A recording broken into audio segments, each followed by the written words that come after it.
예, 오늘은 너희는 장신구를 떼어내라, 너희는 장신구를 떼어내라 라는 제목으로 말씀의 은혜를 나누겠습니다. 우리가 지난 시간까지 출애굽기 32장을 통해서 출애굽기에 나왔던 가장 비참한 사건 중에 하나죠. 이스라엘 백성들이 금송아지 우상을 섬겼던 금송아지 우상 사건에 대해서 쭉 살펴보았습니다. 이제 33장으로 넘어와서는 이 금송아지 우상 사건으로 말미암아서 하나님과의 깨어진 관계가 어떻게 회복하게 되는지에 대한 내용들이 나와 있다라고 볼 수 있죠. 그래서 우리는 이 말씀들을 통해서 우리의 신앙이 하나님과의 관계 속에서 깨어질 때가 있거든요. 이해하시죠? 우리 신앙생활이 날마다 그냥 하나님과 온전하게 계속 좋은 관계로만 유지돼야 됨에도 불구하고 우리들의 제약됨과 우리들의 어리석음과 그저 우리들의 이 자기 중심성으로 말미암아서 하나님과의 관계를 우리가 깨트리는 거죠. 하나님이 깨트리신 적은 없죠.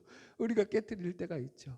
그랬을 때 어떻게 그 깨어진 관계를 다시 회복하고 믿음의 자리로 돌아올 수 있느냐라는 것이 이제 오늘 본문의 주제가 되는 거죠. 중요하겠어요, 안 중요하겠어요? 네, 중요하겠죠. 정신 똑바로 차리고 들으시기 바랍니다. 할렐루야. 그래서 큰 틀로 보자면 출애굽기 33장은 깨어진 관계를 회복하는 말씀이에요. 하나님과의 깨어진 관계를 회복하는 말씀. 그래서 깨어진 관계를 회복해라라고 해가지고 책을 써도 되겠죠. 이 주제를 가지고. 자, 그래서 본문 말씀은 이제 하나님께서 첫 번째로 모세에게 시내산을 떠나서 이제 다시 출발하라라고 하는 아주 긍정적인 말씀으로 시작해요. 말씀이 시작은 괜찮아 보이죠? 자, 읽어봅시다. 출애굽기 33장 1절 시작. 여호와께서 모세에게 이르시되 너는 내가 애굽 땅에서 인도하여 낸 백성과 함께 여기를 떠나서 내가 아브라함과 이삭과 야곱에게 맹세하여 내 자손에게 주기로 한 그 땅으로 올라가라. 이렇게 나오죠. 그래서 여기서 이제 하나님께서 그 자손에게 주기로 한 그 땅으로 올라가라 할 때 그 땅은 이 가나안 땅으로서 창세기 보면 하나님께서 아브라함에게 약속하셨던 땅임과 동시에 그의 후손들이 애굽으로 내려가서 400년 동안 있다가 다시 올라오게 될 것이 땅이다라고 예언하고 있는 땅이죠. 그죠? 그래서 여기서 이제 예언이 나오죠, 여러분들. 그러니까 시작은 그리 나쁘지 않죠. 하나님이 약속한 땅으로 이제 이스라엘 백성들에게 다시 출발하라고 명령을 하시는 거예요. 그러나 하나님이 이렇게 말씀하실 때 나를 세우시면서 말씀을 하시죠. 그게 문제죠. 이제 하나님이 나를 세울 때 우리는 어떻게 해야 될까? 그죠? 2절 3절 읽어봅시다. 시작. 내가 사자를 너보다 앞서 보내어 가나안 사람과 아모리 사람과 헷 사람과 브리스 사람과 히윗 사람과 여부스 사람을 쫓아내고 너희를 적과 꿀이 흐르는 땅에 이르게 하려니와 나는 너희와 함께 올라가지 아니하리니 너희는 목이 굳은 백성인즉 내가 길에서 너희를 진멸할까 염려함이니라 하시니. 예, 앞에는 좀 좋아요. 하나님께서 이제 하나님의 사자를 앞서 보내서 그 땅에 들어갈 때 그 땅에 있는 거민들, 그죠? 내가 사자를 너희보다 앞서 보내서 가나안 사람과 아모리 사람, 헷 사람, 브릿 사람, 히윗 사람과 여부스 사람을 다 쫓아낼 것이다. 하나님이 그 땅을 차지하게 해주시겠다 약속하시는 거죠. 여기까지는 아주 긍정적이죠. 그죠? 그리고 나서 3절 초반절에도 너희를 적과 꿀이 흐르는 땅에 이르게 하려니와 여기까지는 약속을 하나님께서 이루시겠다라는 말씀이죠. 그러니까 하나님의 약속을 하나님께서 이루시겠다라는 거예요. 약속을 변개하지 않으신다는 거죠. 좋은 말씀이죠. 그런데 이제 그 뒤가 문제죠. 그런데 나는 너희와 함께 올라가지 아니하리라 이렇게 나오죠. 여러분들 이게 이제 드디어 문제가 터졌습니다. 그러면서 왜 이유가 뭐냐면 이는 너희가 목이 고준 백성인즉 이렇게 나오죠. 그렇죠? 내가 길에서 너희를 진멸할까 염려함이라. 그래서 하나님께서 너희들과는 더 이상 동행하지 않겠다라고 해요. 이들이 목이 고준 백성인즉 하나님이 진멸할까 염려하여서 그들과 함께 동행하지 않겠다라고 이렇게 얘기해요. 우리는 여기서 생각할 때 하나님께서 얼마든지 좀 이들을 봐주실 수 있지 않을까라고 생각할 수 있는데 지금 성경에서 하나님이 그렇게는 못하신다라는 거예요.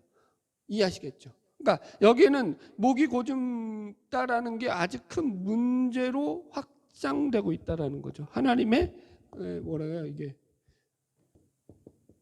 자, 하나님의 절교 선언이라고 표현할 수 있어요. 하나님의 절교 선언. 이건 어느 목사님은 이걸 갖다가 하나님 동행 거부의 사랑이라고 해석을 했어요. 하나님이 동행을 거부하시는 거죠. 그러니까 이런 거죠. 하나님이 그들을 사랑하시기 때문에 일부러 동행을 하시지 않는 거예요. 그들을 진멸하실 거라고 생각해서. 그래서 예전에는 저도 그걸 좋게 생각하고 그렇게 풀이한 적이 있어요. 아, 이 말씀도 맞아. 하나님이 동행하시는 것도 사랑이지만 동행 거부하시는 것도 사랑이구나. 이 표현을 해볼까요? 동행 거부의 사랑. 자, 여러분들은 어떻게 생각하세요? 하나님이 동행을 하지 않겠다라고 하시는 게 과연 사랑이 될까요? 안 될까요?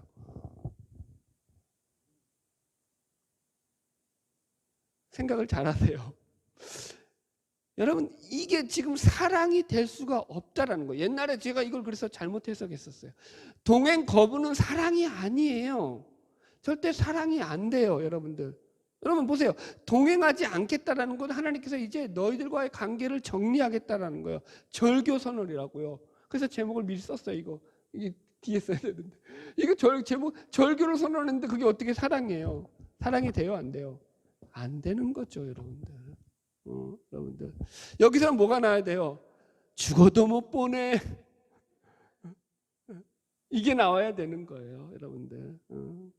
여러분 보세요. 성경이 일관되게 강조하는 것이 뭐냐면 하나님이 그 백성들과 함께 하심으로 그들에게 복을 주시고 은혜를 내리시고 자비와 긍휼을 베푸신다고 하죠. 성경의 얘기는. 하나님의 사랑은 어디로부터 나오죠? 그들과 함께 하심으로 베풀어지는 사랑이라고요. 언제나 그렇게 나오죠. 천국은요, 하나님과 함께 살아가는 곳이 천국이죠. 이해하시겠어요? 여러분들, 그런데 성경 어느 구절 속에서도 여러분들 보세요. 하나님이 그들과의 관계를 끊는 대신에 그 관계를 끊고 나서도 나는 너희들과 동행하지 않으면서도 여전히 너희들을 사랑할 것이다 라고 표현한 성경은요, 한 군데도 없어요. 그래요, 안 그래요? 제가 우기는 거예요? 이게 무슨 심파극처럼 사랑하니까 너를 보낸다, 이게 안 통한다고요. 여러분 재밌는 얘기 해드릴까요? 키에로케고르의 철학이 약간 조금 좀 어두워요. 그래서 그것은 책 중에 하나가 죽음에 이르는 병, 이런 책을 쓰잖아요.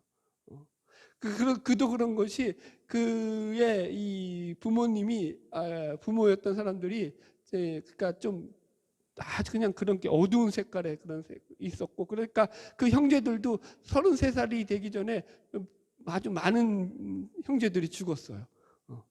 젊은 나이에 다 요절을 한다고 그랬고, 그렇게 진짜로 요절을. 키에로케고르도 그런 공포감이 있었죠. 죽음에 대한 두려움이 있었고, 그리고 늘 불안했었죠, 이 천재 철학자는.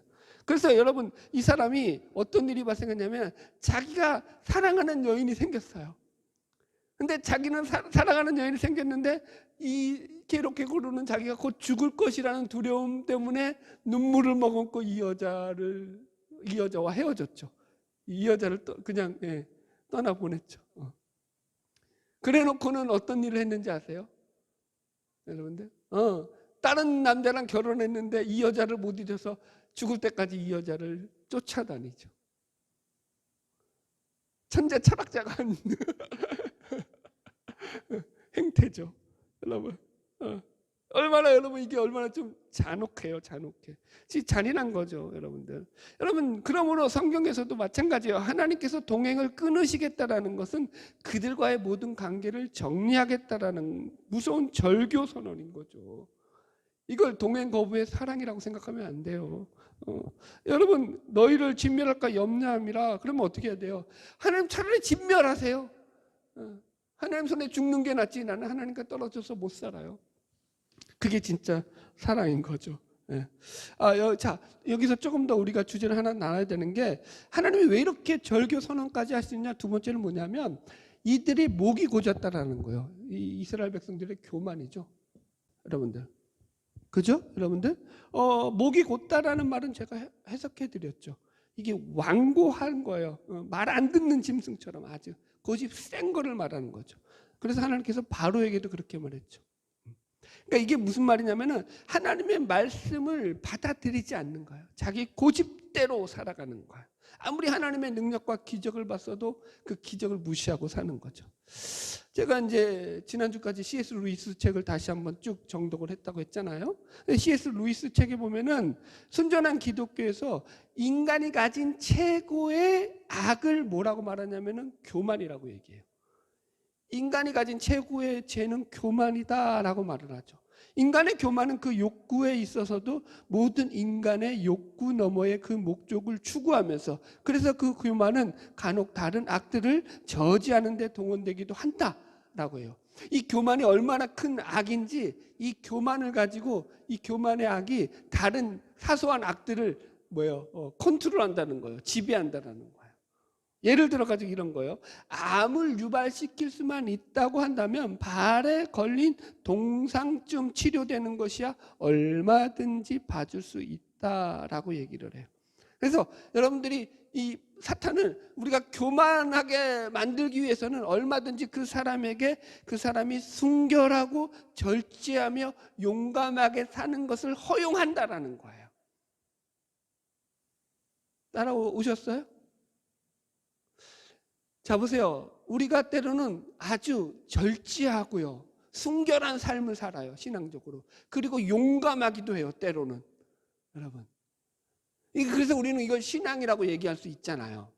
그런데 이것을 왜 허용하냐면 그 사람의 교만을 놓치지 않게 하기 위해서. 이 사람이 교만한 데서 자기 중심성, 자기 의에 빠져가지고 이 교만한 모습으로 살아가게 만들기 위해서 그런 모습들을 허용한다고요.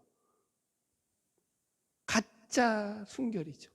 가짜 용기이고. 나는 이런 거죠. 나는 절제하며 살아. 나는 하나님 앞에서 죄를 안 지으려고 엄청 절제하지. 나는 순결한 삶을 살아. 나는 하나님 앞에서 정직하고 순결하려고 엄청 노력을 하고 있지. 신앙이 여러분들 쉽다고요?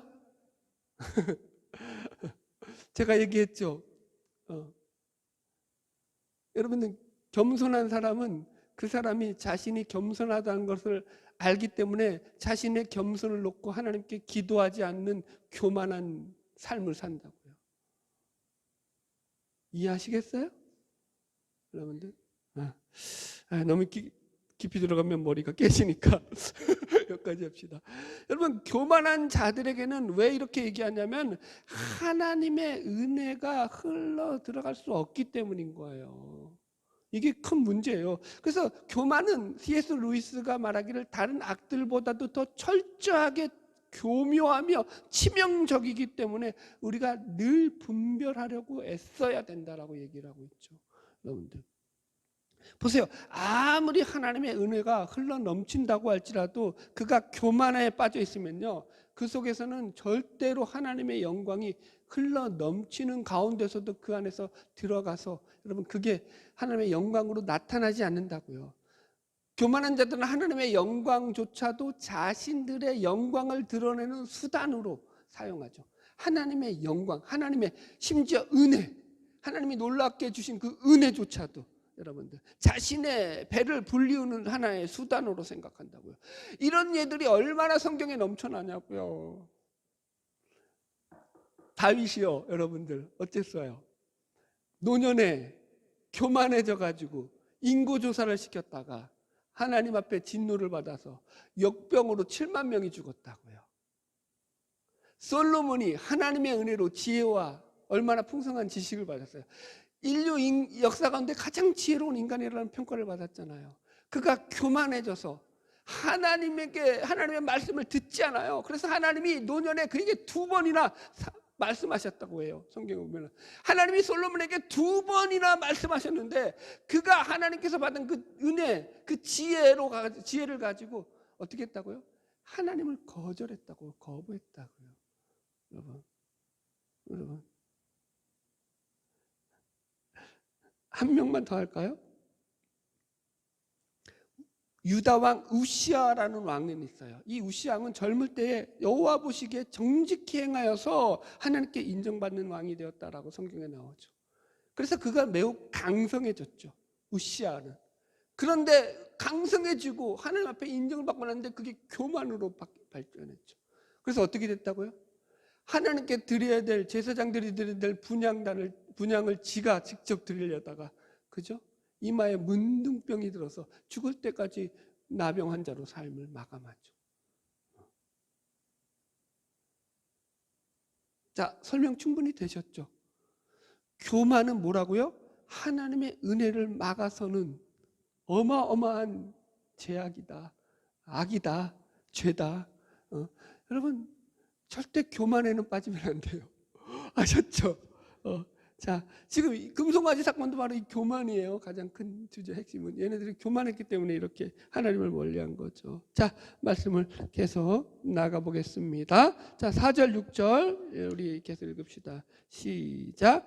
백성이 이 준엄한 말씀을 듣고 슬퍼하여 한 사람도 자기의 몸을 단장하지 아니하니 여호와께서 모세에게 이르시기를 이스라엘 자손에게 이르라 너희는 목이 고준 백성인즉 내가 한순간이라도 너희 가운데 이르면 너희를 진멸할까 하리니 너희는 장신구를 떼어내라 그리하면 내가 너희에게 어떻게 할 것인가를 정하겠노라 하셨습니다. 이스라엘 자손이 호렙산에서부터 그들의 장신구를 떼어내리라. 자, 하나님께서는 그래서 이 교만한 이스라엘 백성들을 향해서 내리신 처방이 뭐라고요? 하나님의 처방이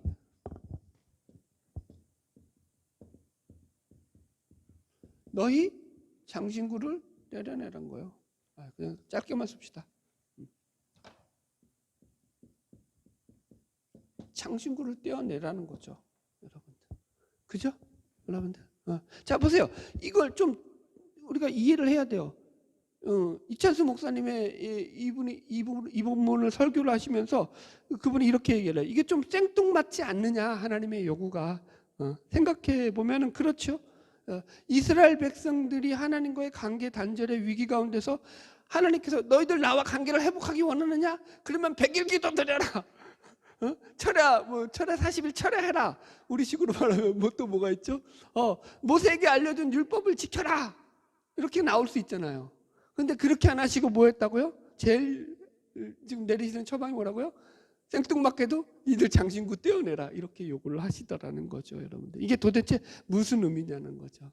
고맙게도 이찬수 목사님이 설교를 아주 잘 해놓으셨기 때문에 저는 그분의 말씀을 그 뼈대로 해가지고 참고로 해서 쭉 이었습니다. 그래서 내용은 다르지만 겉은 어떤 그 뼈대는 같아요. 첫 번째가 뭐냐? 그래서 장신구를 떼어내라는 말은 죄의 불씨를 제거하라는 거예요.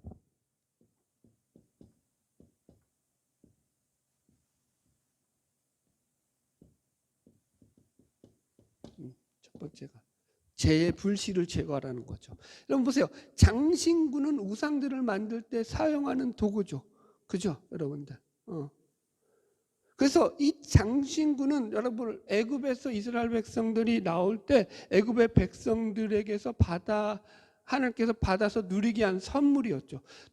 노예들이 장신구가 어디 있어요? 금은이 어디 있어요? 그죠? 하나님께서 마지막 재앙 내리면서 이스라엘 백성들에게 애굽 백성들이 막 그냥 허겁지겁 막 몰아나가게 하면서 야 니들 장신구 다 내놔 그러니까 자기들 보따리 다 풀어가지고 지금 그거 갖고 나온 거 아니에요? 그죠? 여러분 그래서 이 장신구는 사실은 하나님의 축복의 상징이었죠. 그죠? 이 축복의 상징이 뭘로 변했다고요? 교만하니까 하나님을 떠나는 도구가 되었죠. 잘 분별하셔야 돼요, 여러분들. 이거 중요해요. 지금 아까부터 계속해서 있어요.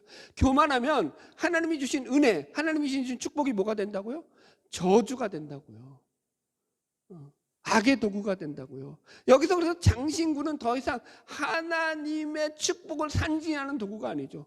여기서 장신구는 뭐죠? 그래, 뭘 상징하죠? 네? 죄악을 상징하죠. 장신구는 곧 이 하나님을 떠난 이 죄를 상징하는 거예요. 죄를 상징. 그렇죠? 죄악. 장신구가 상징하는 거. 네. 따라오시죠? 그래서 장신구를 떼어내라라는 것 첫 번째. 그래서 너희들에게 있는 죄의 불씨들을 떼어내라 이 말이 되는 거예요. 그래서 이것을 조금 더 풀이하자면 너희가 하나님을 떠난 죄를 회개하고 자복할 뿐만 아니라 동시에 너희가 섬겼던 우상 숭배의 유혹을 아예 뿌리부터 제거하겠다고 결심하고 하나님께로 돌아와라 라는 메시지가 이 본문에 담겨 있는 거죠.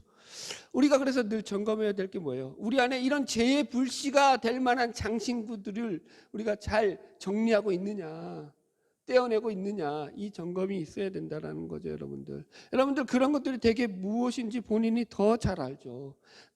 그런데 복음은요, 우리의 약한 것만 떼어내라고 하지 않아요. 우리가 가진 강한 것들, 우리가 가진 선한 것들도 그것도 죄악의 도구로 사용된다고 늘 얘기하죠. 그죠? 제가 여러분들에게 요즘 강조하는 것 중에 하나가 우리의 선을 떼어내라고요. 이해하시겠어요? 그 선이 하나님을 가로막는 도구가 될 수 있다고요. 여러분들. 몇 가지 예를 들어볼까요? 게으른 것. 이건 말할 것도 없죠, 여러분들. 이건 그냥 나쁜 거니까, 악이니까, 악하고 게으른 종이라고 말하니까 방치하면 안 되겠죠. 여러분, 예수를 믿는 복음 안에 들어와 있는데 내가 게을러요. 그건 아직 복음으로 들어온 사람이 아닌 거예요. 이해하셨어요? 따라오세요? 게으름은 방치하면 안 돼요. 자, 또 하나 해볼까요? 남보다 내가 잘난 것들. 예를 들어가지고 내가 더 많이 배웠다든가, 내가 심지어 교회를 더 오래 다녔다라는 것도 뭐가 될 수 있어요? 얼마든지 여러분 장신구가 될 수 있다고요. 내가 교회를 열심히 다니고 노력하고 있는 것도 얼마든지 우상이 될 수 있죠. 나는 예를 들어 제가 여러 번 예를 들었잖아요. 제가 누구보다 열심히 하나님의 말씀을 준비하는 것, 노력하는 게 자기 우상이 될 수 있을까요, 없을까요? 얼마든지 자기 우상이 될 수 있다고요. 나는 괜찮은 목사야. 나는 그래도 누구처럼 놀러 다니지 않지. 나는 누구처럼 시간을 허비하지 않지. 여러분 만약에 누가 나의 노력을 폄하하려고 할 때 내가 만약 이런 생각을 가지고 있으면 그 사람을 공격하지 않겠습니까? 그러는 순간 그것은 자기의 장신구가 되는 거죠.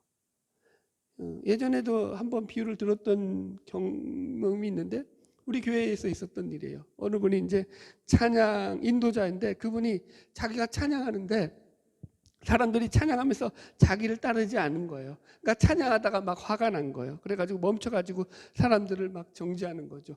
아니 하나님 앞에 찬양을 올리는데 어떻게 그렇게 입을 다물 수 있느냐, 어떻게 그렇게 떠들 수 있느냐, 어떻게 그렇게 불경한 태도를 취할 수 있느냐 그러면서 주일날 아침부터 사람들한테 엄청나게 막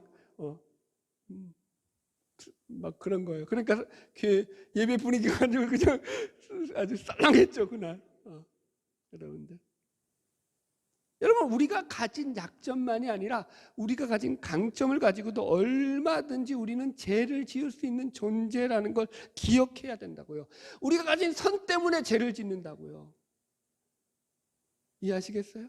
네. 보세요. 늘 설명하지만 죄는 성향이에요. 죄가 뭐라고요? 죄는 성향이에요. 여러분 어떤 행동이나 규칙, 규범이 아니라고요. 이건 로이드 존스 목사님의 말씀이에요. 그러니까 좀 믿어주세요. 그 훌륭하신 그죠? 이 현대 최고의 그죠? 변증가인 이 로이드 존스 목사님이 내린 말이니까. 죄는 성향이라고 얘기하시죠. 죄는 어떤 행위나 규범의 차원이기 이전에 본질을 벗어나려고 하는 성향이 바로 죄다라고 이야기하시죠. 하나님을 떠나서 자기가 인생의 주인이 되고 중심이 되려는 것이 이 성향이 죄라는 거예요. 내가 가진 그 어떤 것이라도 만약에 이런 죄된 특징을 보이려고 한다면 그것을 당장에 끊어버려야 한다라고 얘기하죠. 여러분들 이해하셨죠? 네. 두 번째 이제 이 장신구를 제거한다라는 것은 자기 중심성에서 벗어나라는 거예요.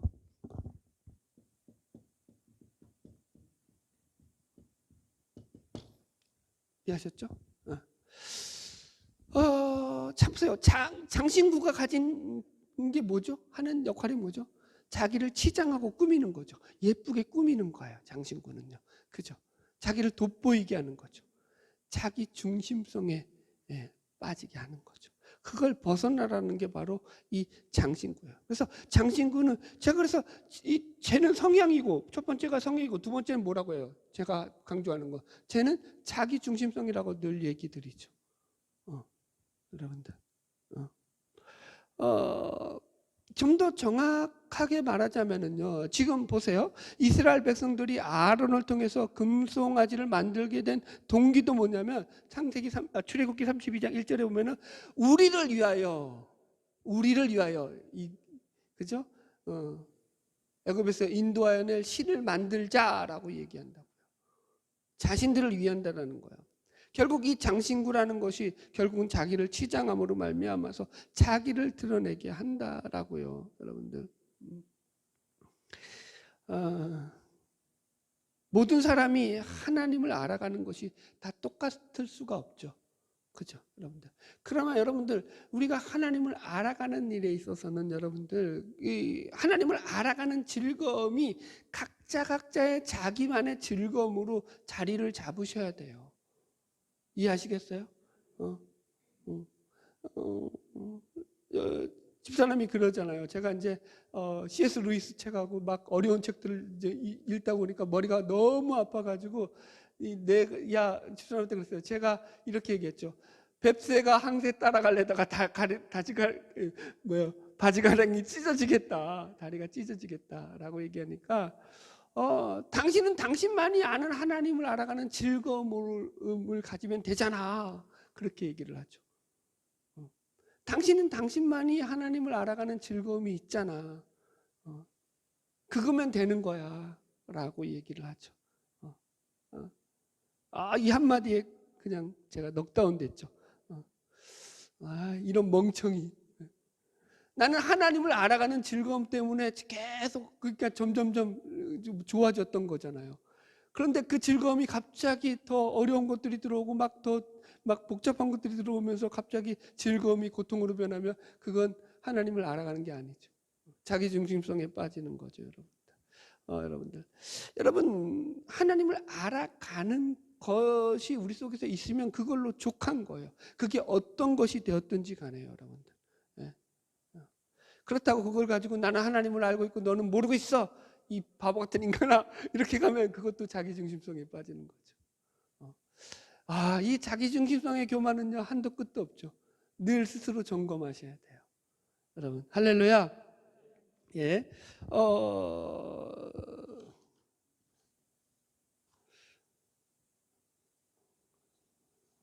세 번째로 넘어갈까요? 마지막으로 장신구를 떼어낸다는 것은 과거에 제약된 과거와의 결벌을 의미합니다. 제약된 과거와의 결벌.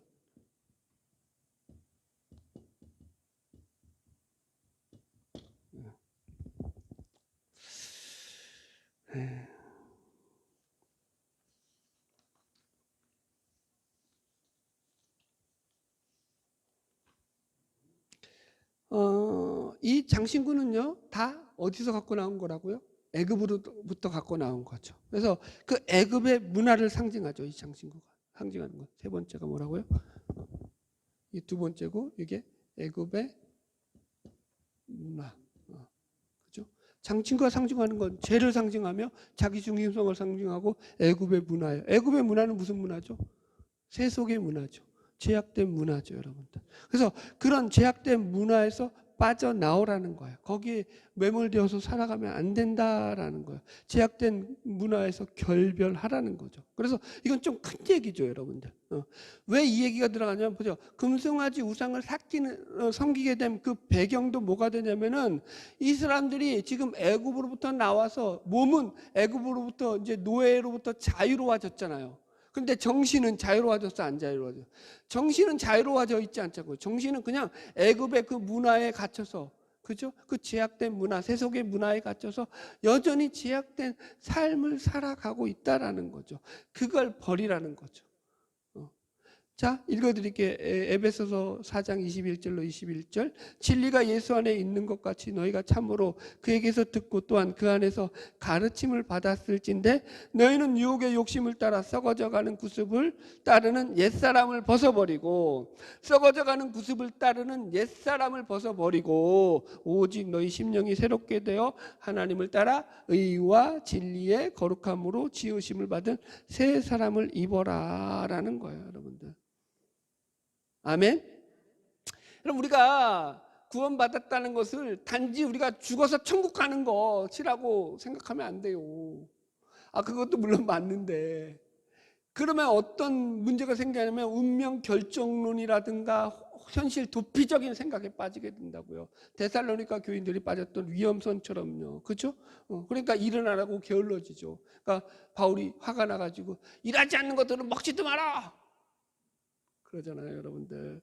여러분, 구원은 현실 속에서 이루어지는 우리의 시간과 환경 속에서 철저히 하나님의 말씀을 따라 살아가는 현실주의적인 종교라고요.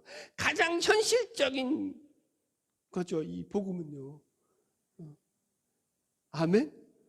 현실의 기쁨이에요. 현실의 뿌리 박은 거예요, 기독교는, 여러분들. 할렐루야. 네, 그래서 여러분, 구원을 받은 자들은요, 이 현실 속에서 새로운 것들을 발견해가죠. 새로운 피조물로 살아가죠. 제가 문화 얘기 하나만 하고 말씀을 정리할까요? 오늘날 시대를 포스트 모던 시대라고 하잖아요. 이 시대를 그래서 상대주의라는 말을 쓰거든요. 벌써부터 머리가 딱딱 아프긴 하죠.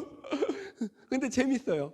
이 얘기 하려는 게 아니라, 이 상대주의라는 것은 절대적인 것이 없다는 거예요. 오늘날 시대 문화가 하는 거예요. 그러니까 하나님 없는 시대가 추구하는 문화가 상대주의고 포스트 모던이고 절대적인 것은 없어. 그러니까 각 개인의 생각이 존경받아야 돼라고 얘기를 하죠.